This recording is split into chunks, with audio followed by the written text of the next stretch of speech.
Les amis, j'espère que vous allez tous très bien. La saison n'a pas encore débuté. Au moment où je fais cette vidéo-là, on est encore en pré-saison et j'espère que dans un an, ou plutôt dans 11 mois, on ressortira cette vidéo-là pour faire un bilan, pour parler du numéro 9.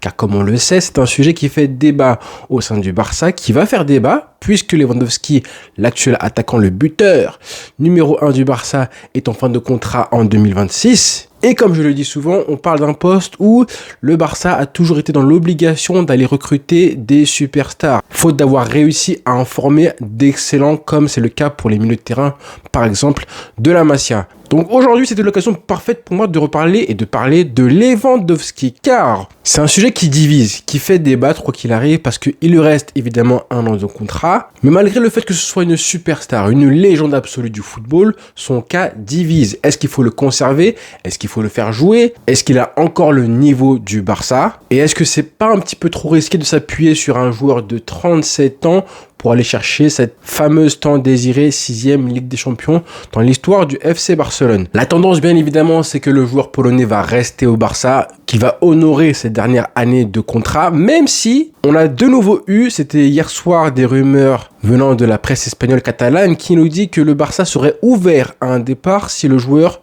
acceptait les offres qui lui viennent d'Arabie Saoudite. On sait que c'est un joueur qui est convoité par les clubs saoudiens qui sont prêts à lui offrir un contrat à un pont d'or avec un salaire XXXXL. Forcément, ça ferait réfléchir, je pense, n'importe quel joueur, encore plus à son âge, mais on se dit aussi que, logiquement, un joueur qui a 37 ans, qui a encore une année au Barça, et des ambitions qui vont avec, notamment remporter la LDC, une deuxième pour lui, et je pense qu'il a aussi à cœur d'offrir cette 6e LDC aux supporters du FC Barcelone, ce qui est honorable de sa part. On parle d'un joueur qui a une cote énorme, donc je pense que même si il refusait les offres là qui lui viennent d'Arabie Saoudite en 2025, je pense qu'il a conscience que dans un an, si jamais le Barça ne le conserve pas, il aura toujours sur la table des offres mirobolantes qui viennent d'Arabie Saoudite. Et ça, il le sait, il en a conscience. Donc ça semble logique et compréhensible qu'il veuille honorer ces dernières années de contrat au Barça avant pourquoi pas de rejoindre un club plus exotique comme en Arabie Saoudite. Est-ce que c'est encore une manœuvre du club et de la presse catalane pour faire comprendre au club que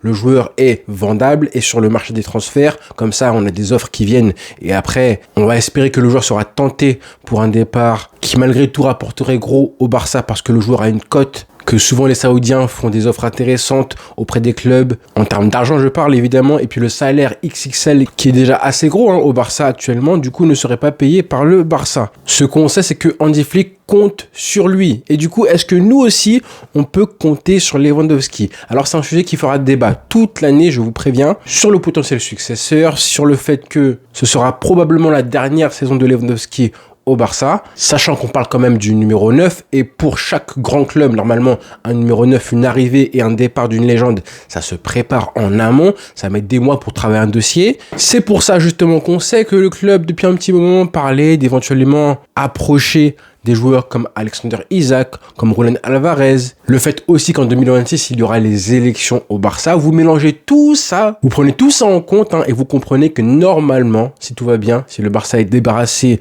à minima de la règle du 1 pour 1, qu'on aura normalement un gros investissement pour ce poste de buteur. On parle du poste de roi là. L'homme qui te fait gagner les rencontres, qui te marque des buts, qui laisse son nom sur le tableau d'affichage. Du coup, oui, ça se prépare largement en avance, en amont, des mois bien avant le transfert éventuel d'un joueur en puissance. On sait que Álvarez, ça paraît presque impossible, un joueur qui est parti à l'Atlético Madrid en 2024, donc qui paraît inaccessible, à moins que le Barça fasse sauter la clause libératoire.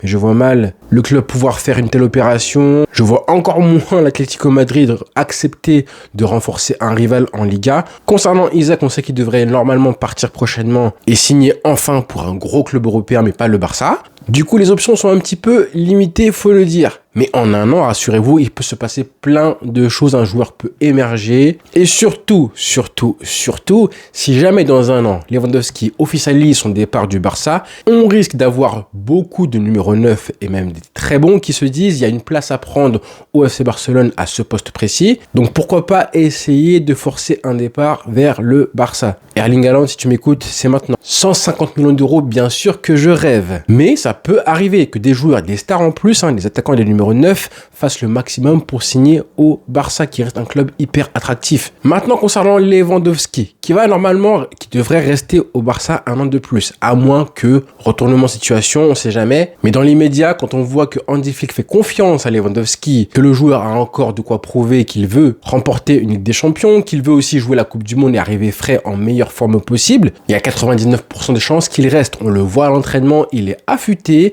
il est fit, il est prêt à en découdre. Ça fait maintenant 3 ans qu'il est au Barça, il est acclimaté. Il sort d'une saison où il a honnêtement été relativement bon, malgré une fin de saison un petit peu compliquée. On parle d'un joueur qui a marqué 42 buts cette saison en 52 matchs et 3 passes décisives, et qui a, on se rappelle, réalisé un très bon début de saison, puis malheureusement qui avait un petit peu baissé, décliné, et qui s'était blessé au pire moment face à l'Inter Milan. Maintenant, les reproches qu'on a eu à faire à Lewandowski, c'est évidemment dans le jeu.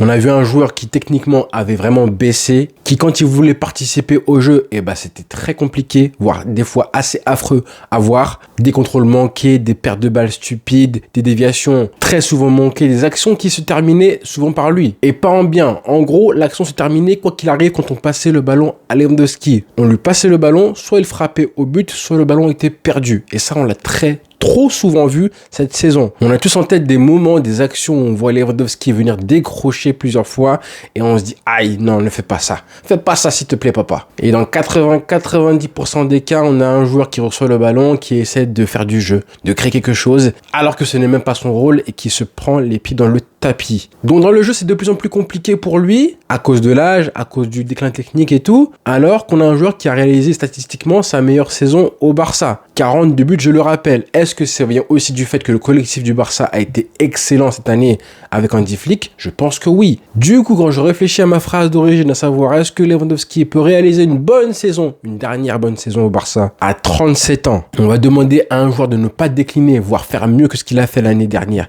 C'est compliqué, hein. Vous voyez un petit peu le problème? Un joueur qui décline, on ne sait jamais à l'avance à quel point il va décliner l'année qui suit. C'est normal, c'est naturel, même s'il est hyper fit physiquement, c'est une bête, hein, c'est un monstre de travail et de professionnalisme, certes, mais bon, l'âge, c'est quelque chose qui est juste absolu, tu peux rien y faire, et ça pardonne, ça n'épargne personne. Moi, je vais vous donner mon avis. Concernant Lewandowski, cette saison, et ce qu'il est capable de faire pour la dernière fois de sa carrière, en tout cas en Europe. Alors déjà, sachant que le Barça n'a pas réussi à ramener une pointure à ce poste-là, je suis assez heureux qu'il reste. Oui, c'est vrai. On pourrait me taxer en disant « Charel, pourquoi tu dis ça alors que tu disais que le Barça avait du mal à se séparer des joueurs avant la fin de leur dernier prime, hein. En gros, ne pas attendre que le joueur soit en décomposition pour qu'il parte. Alors qu'en soi, le Barça pourrait en plus récolter un petit peu d'argent de la part de l'Arabie Saoudite, hein, même pas mal d'argent, épargner un salaire et donc du coup inscrire des joueurs. Oui, mais on parle de Lewandowski qui vient de marquer 42 buts cette saison, qui a un profil, une expérience qui est unique au club. À part lui, il n'y a pas de vrai numéro 9, hein, que ce soit Ferran Torres, Rashford ou un autre. Un numéro 9 capable de marquer des buts un petit peu dans n'importe quelle position. Un attaquant de surface qui a le sens du but comme personne dans l'équipe. Même à son âge, même à 37 ans, même à son déclin, ça reste une référence en Europe. Hansi Flick le veut le faire jouer. Et moi, ce que je reproche à Lewandowski, hein, c'est pas son manque de finition,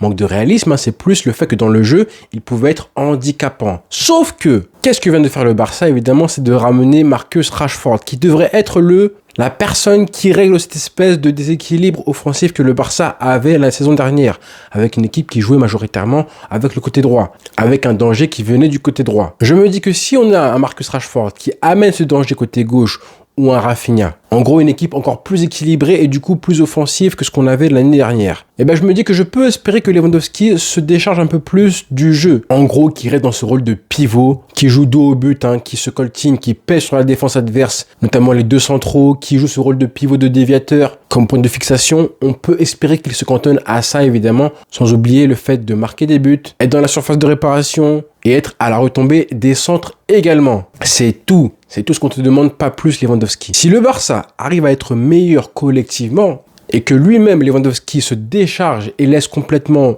la charge de jouer, de faire jouer l'équipe aux 10 autres joueurs de l'équipe, je pense qu'on pourrait avoir un grand Lewandowski pour la dernière saison au Barça. D'où l'importance d'avoir amené Marcus Rashford, parce que lui, techniquement, va t'apporter un plus. Lui va jouer proche de Lewandowski et va donc lui éviter de redécrocher. Quand on dit souvent que les joueurs comme Mbappé, comme Rashford ont besoin d'avoir un numéro 9 devant eux pour performer à leur prime, ça profite aussi au numéro 9, parce qu'ils ont un joueur qui tourne autour d'eux. Et ça, je pense que ça peut faire une grosse différence cette saison au Barça. On va suivre ça de très près et on verra si le Barça, Hansi Flick, le club et tous les préparateurs physiques font le maximum et prennent les bonnes décisions pour tirer le meilleur, les derniers moments, les derniers mois de Lewandowski au Barça. À savoir, gérer le temps de jeu, ne pas le faire jouer tous les matchs, 90 minutes à chaque fois, comme ça a pu être le cas, pour éviter les blessures comme on en a eu au pire moment de la saison. On a Ferran Torres, on a Marcus Rashford qui peuvent jouer à ces postes-là et ça peut compter. Ça peut aider à trouver un Lewandowski qui joue à 100% lors des matchs qui compteront le plus. Là où le Barça a besoin d'expérience, de leadership, de caractère et de buts qui viennent un petit peu de nulle part. Donc voilà Lewandowski, rendez-vous du coup en fin de saison prochaine pour faire le bilan. Pour l'instant, faisons confiance au club et au joueur lui-même. Donc voilà les frères, bonne journée à tous et rendez-vous du coup très vite. Et Visca Barça. Ciao.